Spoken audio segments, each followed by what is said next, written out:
What's going on, everybody? Welcome back to the channel. In today's episode, we are going to be fixing the taillights on a trailer because we don't want to get pulled over.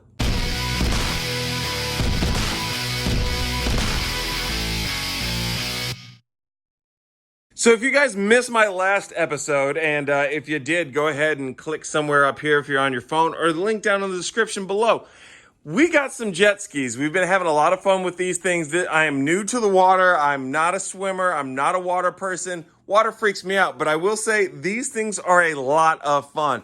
But one thing I started to notice when I was driving around in the F-150 RTR is it kept blinking on and off that the trailer was getting disconnected. So we have a few problems with this trailer. First, if we look up here, this looks kind of jerry-rigged together. The electrical tape is kind of just falling off, and I'm not sure how good they have this wired, and I want to change out to a different connector on here. Then if we go to the back, you can see right here one of the taillights busted out. So got a bit of a problem there. And then over on the left side, that one there keeps going in and out as well. So we're gonna have to replace these lights and rewire it up and put a new connector on the trailer. So what I did is I stopped by Academy and I picked up this. This is a submersible taillight kit. It comes with both brake lights. It also comes with some reflectors. It's basically what is on the trailer right now, and you can see you got your license plate bracket on there as well. So we're gonna get the old lights off and get these new ones on. Up here at the front of our trailer, we have our connector that goes into the truck, and it's tied here into a knot. I would assume so when they were pulling the wires through, it didn't pull way too much through. It travels down this channel here of the tongue, goes up here, into where it splits, and we should be able to see the wires come out somewhere through here. Let me get the lights on. We can see where the wires split off here from the tongue. So what I'm gonna do is I'm just gonna go ahead and snip both of these right here, and then we should be able to just pull that out, and then we'll be able to pull everything out from the sides after we're done. It's a little rusty here. There's a little hole right there. Might wanna see what we can do about that. But let's focus on this for right now. I'm gonna clip it here ahead of where they crimped, just in case we can't get these wires out or we have an issue, which we shouldn't. Oh, hey, there's a snapped wire in there. Look at all this stuff that we're finding out. If you guys can see that, right there is a snipped wire. So that's probably part of what's giving us our issue. So let me snip these real quick, and then we can start taking these taillights off. Taking the taillights off here, these ones that I have on the trailer, it took a 7/16 wrench, but it probably just depends on which kit that you have on your actual trailer. So if we look at this one, I swear that crack was there before. It didn't just happen right now. But we can see it's cracked. There's definitely water getting in here. It looks like at least one of the bulbs is good, but I would dare to say that the majority of our issue was coming from the wiring here and how everything wasn't actually connected the way that it needs to. Here on the passenger side, everything's set up a little bit differently. These have been crimped in, but if you look, they did a splice type of setup here. I don't know where the other wires are, what these would have went to, but having this open to every time you dip into the water isn't good, because this here is just straight up connected in with all the other wiring. This here doesn't even actually, this doesn't make sense, because they cut off the end and they should have used an actual connector or soldered this in, because every time water touches this, you're causing an area where you could have a short. And that's probably why this one's been messing up. With the passenger side off, we can see where our cracked lens was. We can also see how this bulb here has exploded and how we're missing a bulb on the other side. So this light here was just really good and messed up.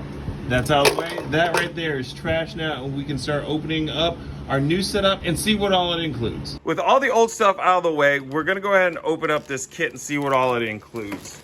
It looks like we have new connectors. It seems like we have quite a bit of wiring here to run everything up that we may need. So with this open, we can see we have our license plate bracket.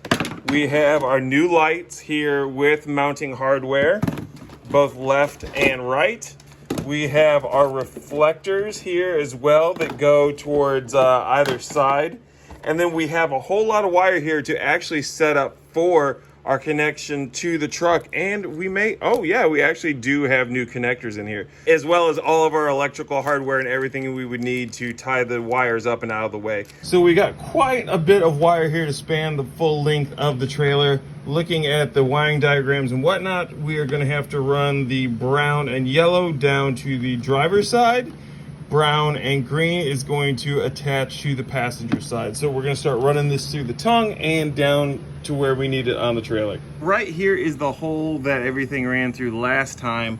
If we look up and under it, you can see that it goes all the way down the tongue. So what we're going to do is try and run it through like they did last time on the tongue here, and make sure it goes all the way down where it needs to. If we have to, if it doesn't go down the way we need it to, we can always grab like a clothes hanger or whatnot to get it towards the end. Wire was all bunching up in here, so I decided to grab a broomstick from the corner, put it up the tongue and slide it down to make sure that everything would go through with no problems before tying the wiring to the end. However, this bolt right here, that sticks in the middle, and the broomstick caught it. So the broomstick is actually caught here in the middle of the tongue. Now we need to get that out. All right, so take two. Got the broomstick out, have the wires taped to the end. We're gonna go ahead and start sending this up and through here like so, and see if we can get it all the way down to the other end. Fingers crossed for the best. Hopefully this is gonna be the hardest part of it. But this should be, yep. There comes all of our wire.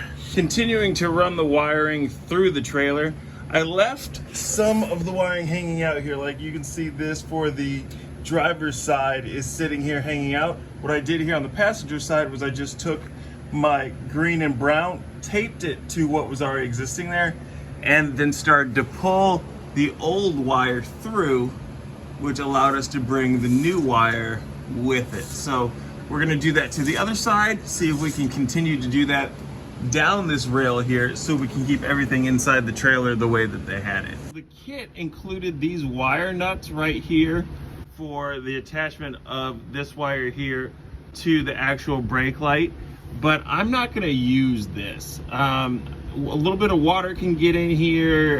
It's an area of condensation buildup or corrosion, so I don't really want to use that.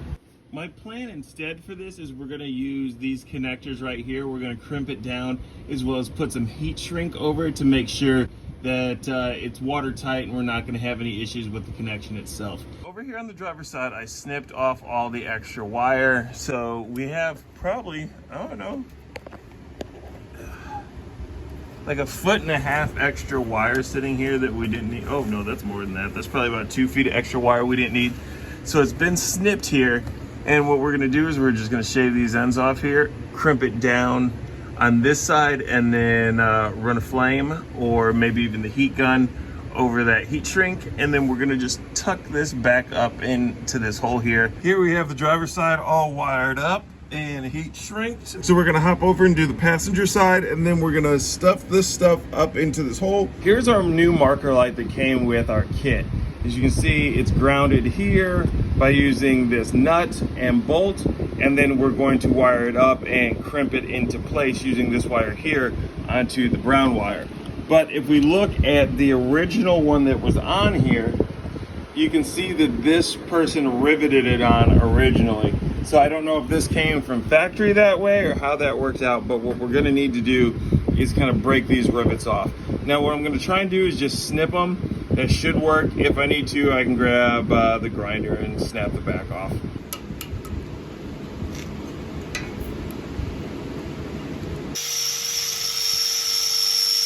With the hole drilled, what we're gonna do now is insert our side marker. If you look, here's the bolt right here. And like I said, this acts as the ground. If you look, I move it, you can see the light moving on the inside.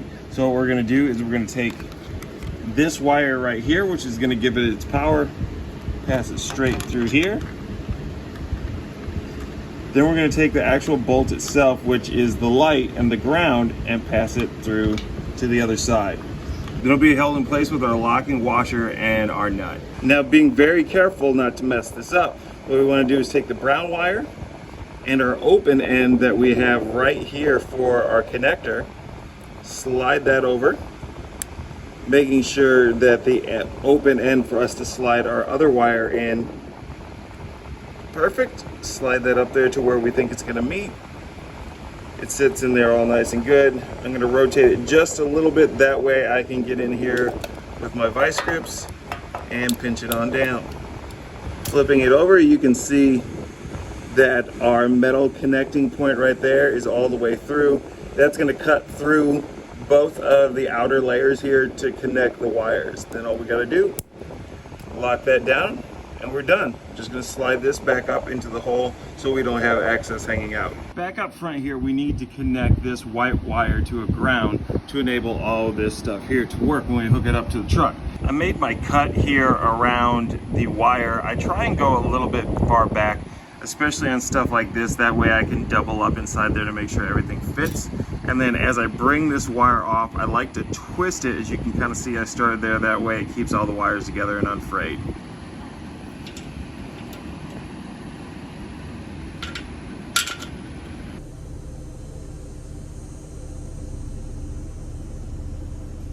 Okay, well, I don't think you could really see the brake lights that well, or the turn signals. Ow, my head! Jesus Christ, you'd think I forgot how tall I was. I don't know if you could really see it that well from the video. I would assume that you probably can't, but trust me, everything is working. Turned out very, very well. Now we can take this thing out on the road, not worry about getting tickets, and know that the brake lights are going to help people know, hey, don't hit me. Thank you guys so much for tuning in today. If you guys are new to the channel, make sure to go ahead and hit that like button. Go ahead and hit that subscribe button and hit those bell notifications, because we got some cool stuff that we got coming up. And we do have some cool stuff coming up. Next Tuesday, we are going to be working on a 1955 Ford Fairlane. It is one of my neighbor's vehicles. He's looking to sell it, but it needs a tune-up. It hasn't ran in 4 years. So we're going to see if we can get that running for him. So until the next one, thank you guys so much. I'll catch you on the flip side. Peace.